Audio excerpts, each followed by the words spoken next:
तसेच आजच्या चर्चा बैठकीचे संचालक दादा यांना माझा नमस्कार आणि सेवक सेविकी बालगोपाळ सगळ्यांना माझा नमस्कार. ही बाबाच्या जमान्यापासून ही मार्ग आपल्याला हा साधा सोपा आहे आणि याच्यासारखं हे बी नाही, परंतु आपल्याला शब्द दिलं आता इच्छा अनुसार भोजन. आता या शब्दाचे अर्थ काय होतो की आपण जे विचार घेऊन या मार्गामध्ये गेलो आणि हे विचार घेऊन आपल्यामध्ये दुःख आहे किंवा कोणता वाईट वाण्याचे हे आहे आणि आपल्याला खूप त्रास आहे, हा त्रास घेऊन सगळ्यांनी आपण त्या मार्गामध्ये जॉईन झालो आणि मार्गदर्शकाच्या घरी गेलो. मार्गदर्शकाच्या घरी आपण वचन दिलं आणि वचन दिल्याच्या बाद मध्ये त्या वचनामध्ये आपण काय म्हणतो मार्गदर्शक या मार्गामध्ये मार्ग तिथं आपण वचन देतो आणि वचन दिल्याच्या बाद मध्ये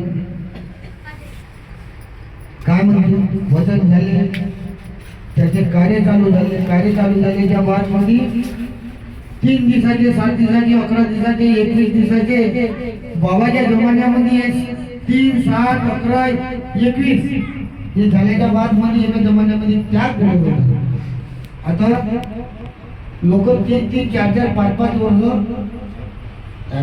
नाही करतो. काय म्हणते की मी बिल्डिंग बांधलो पाहिजे किंवा मी ज्या कामासाठी आलो त्या कामासाठी माझे काम पूर्ण झाले पाहिजे. बाबाच्या जमान्यामध्ये असं होतं. आता बाबाला कोणी जर पाहिलं असतं तर असं काही पाहण्यालायक होतं.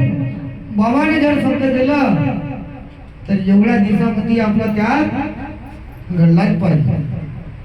म्हणून बाबाची इच्छा जे आपण जे बाबाजवळ इच्छा घेऊन गेलो आपली इच्छा पूर्ण होते. परंतु शेवकांना आज मी हे बी एक शिकण्याची वेळ आहे की आपण मार्गामध्ये जॉईन झाल्याच्या बाद आपण पक्के कधी होऊ शकत नाही. आपण पक्के कधी होऊ शकत नाही.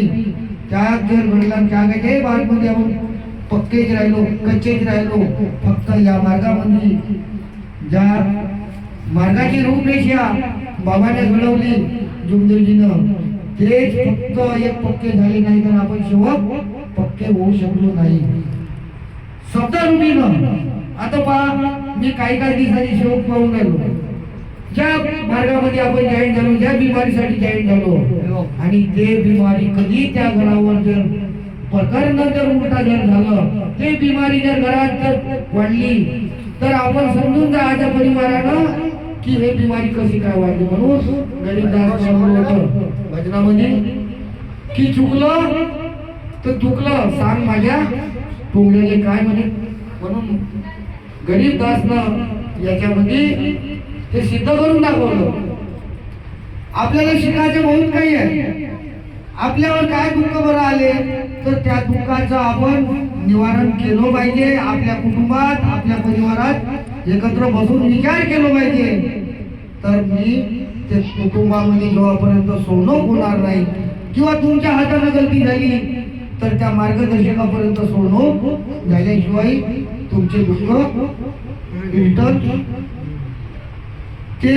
गेल्याशिवाय राहणार नाही. परंतु तुमचे सतत नाही सुटतील तर तो दुःख दुसऱ्यावर आलेला तो दुःख कधी हटणार नाही. तुम्ही किती काही कार्य करा हे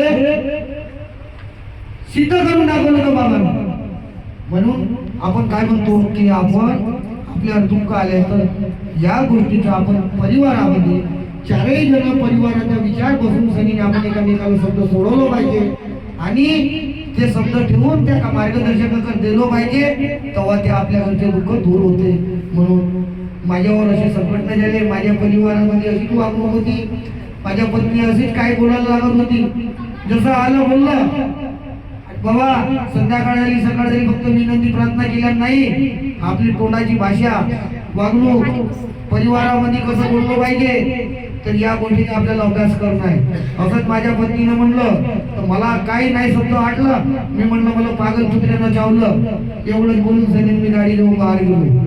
पाहते या काटल्या रोडावरच्या कुत्र्यानं या काट माझ्या पत्नीला चावा घेतला. म्हणून शब्द सांभाळून बोलायचा आहे आणि आपल्याला सांभाळून परिवारात शेवकात तसंच चालायचं आहे. बरं, बोलायला गायला तर बहुत काही आहे. चला मी आपले येथील 2 शब्द थांबवतो. सगळ्यांना माझा भगवान बाबा हनुमान जी को प्रणाम। मान जय की बाबा सुखदेव जी को प्रणाम।